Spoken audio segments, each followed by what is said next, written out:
Assalamualaikum and Adab. My name is Muqaddas Zia and I am from 9th standard, and today I am going to deliver a presentation on judiciary.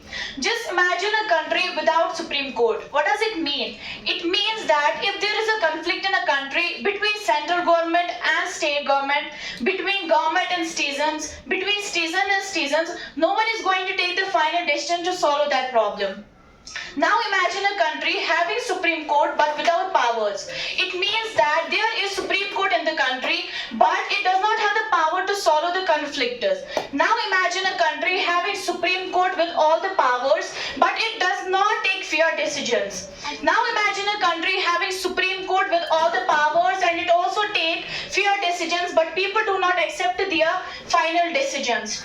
एक country में ऐसी situation ना हो कि एक country में conflicts हो और वो कॉन्फ्लिक्ट सॉल्व ना हो, इसीलिए कॉन्स्टिट्यूशन में एक इंस्टीट्यूशन बनाया गया and that institution is known as judiciary. ये जो जुडिशरी है, judiciary is a independent body. It's a independent body.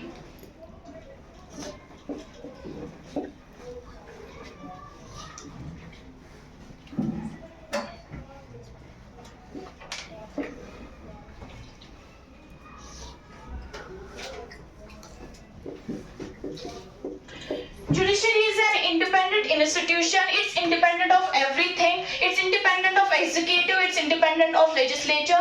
ना ही ये अंडर लेजिस्लेचर काम करता है, ना ही ये अंडर एग्जीक्यूटिव काम करता है, ना ही ये गवर्नमेंट के अंदर काम करता है. It's an independent body and the collection of all the courts. The collection of all the courts.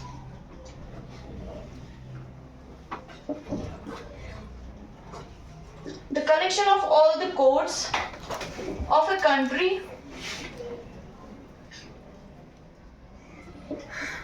is called judiciary.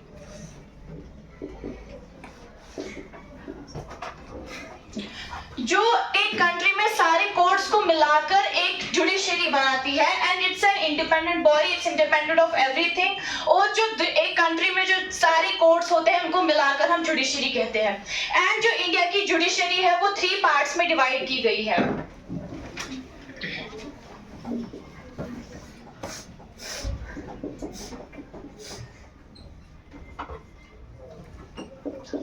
First is supreme court.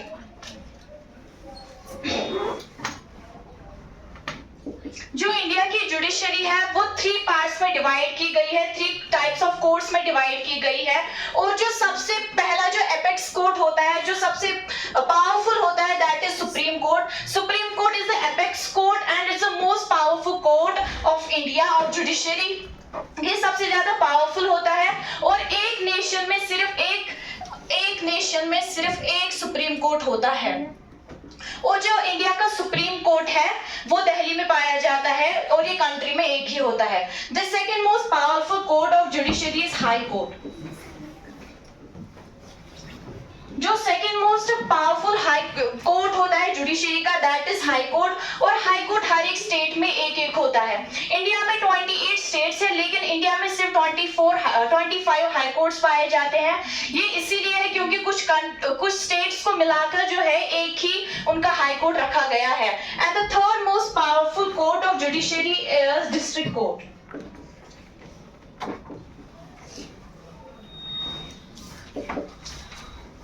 जो थर्ड मोस्ट पावरफुल कोर्ट होता है जुडिशरी का, दैट इज डिस्ट्रिक्ट कोर्ट. ये जो होता है district court, ये हर एक डिस्ट्रिक्ट में एक पाया जाता है. इंडिया में जितने भी डिस्ट्रिक्ट्स हैं उनका अपना अपना डिस्ट्रिक्ट कोर्ट है और जितने भी ये स्टेट्स हैं उनका अपना हाई कोर्ट है. और सुप्रीम कोर्ट जो होता है ये पूरे एक कंट्री में एक ही होता है और इंडिया का जो सुप्रीम कोर्ट है वो दिल्ली में पाया जाता है. अब जो इंडिया का जो जुडिशियल सिस्टम है, that is integral type of judicial system. उसका मतलब क्या है? अगर किसी सिटीजन को कोई प्रॉब्लम है, सबसे पहले वो डिस्ट्रिक्ट कोर्ट में जा सकता है. अगर इसको लगा कि जो फेयर डिसीजन मेरे लिए है, अगर इसको लगा कि मेरी जो प्रॉब्लम है डिस्ट्रिक्ट कोर्ट में सॉल्व नहीं हुई, वो हाई कोर्ट में जा सकता है. अगर इसको लगा कि ये जो इसकी प्रॉब्लम है वो हाई कोर्ट में भी सॉल्व नहीं हुई, अब वो सुप्रीम कोर्ट में जाएगा. लेकिन जो सुप्रीम कोर्ट इसको डिसीजन देगा वो इसके लिए फाइनल डिसीजन होगा. सुप्रीम कोर्ट का जो डिसीजन है वो कोई भी चेंज नहीं कर सकता है। जो सुप्रीम कोर्ट डिसीजन देता है वो फाइनल डिसीजन होता है। इसका मतलब क्या है? The decisions of district court can be challenged in high court and the decisions given in the high court can be challenged in supreme court। जो सुप्रीम कोर्ट होता है ये सबसे ज्यादा पावरफुल होता है और इसका जो ये होता है डिसीजन वो कोई भी चेंज नहीं कर सकता है। अब इसका काम क्या होता है? जुडिशरी का काम होता है ये कॉन्फ्लिक्ट सॉल्व करता है between state government and between central government, between citizen and citizens, between government and citizens. ये जो अब हमने इससे पहले पढ़ा था कि कैसे एग्जीक्यूटिव में मेंबर्स को चूज किया जाता है, कैसे लेजिस्लेचर में मेंबर्स को चूज किया जाता है। नाउ इस जुडिशरी में जो जजेस हैं इनको कौन चूज करता है? इसके जो मेंबर्स हैं उनको जज कहते हैं। अब इन जजेस को कौन चूज करता है? जो जुडिशरी में जो जजेस हैं उनको चूज करता है president on advice of prime minister.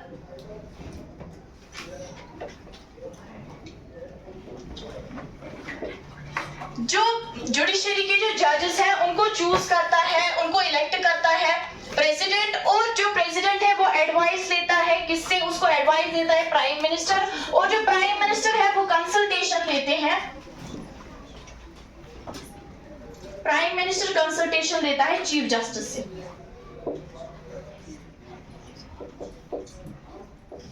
अब ये चीफ जस्टिस कौन होता है? द सीनियर मोस्ट जज of supreme court is called chief justice. जो सीनियर मोस्ट जज होता है एक्सपीरियंस के हिसाब से सुप्रीम कोर्ट में, उसको हम चीफ जस्टिस कहते हैं। और जो इंडिया का कॉन्स्टिट्यूशन है उसमें आर्टिकल 124 टू 147 में जो है जुडिशरी के बारे में लिखा गया है। और इसमें एक आर्टिकल 147 में लिखा गया है कि एक कंट्री में जो है सुप्रीम कोर्ट होना चाहिए, सुप्रीम कोर्ट में चीफ जस्टिस भी होना चाहिए, और उसमें जो जजेस हैं नॉट मोर देन 33 होने चाहिए।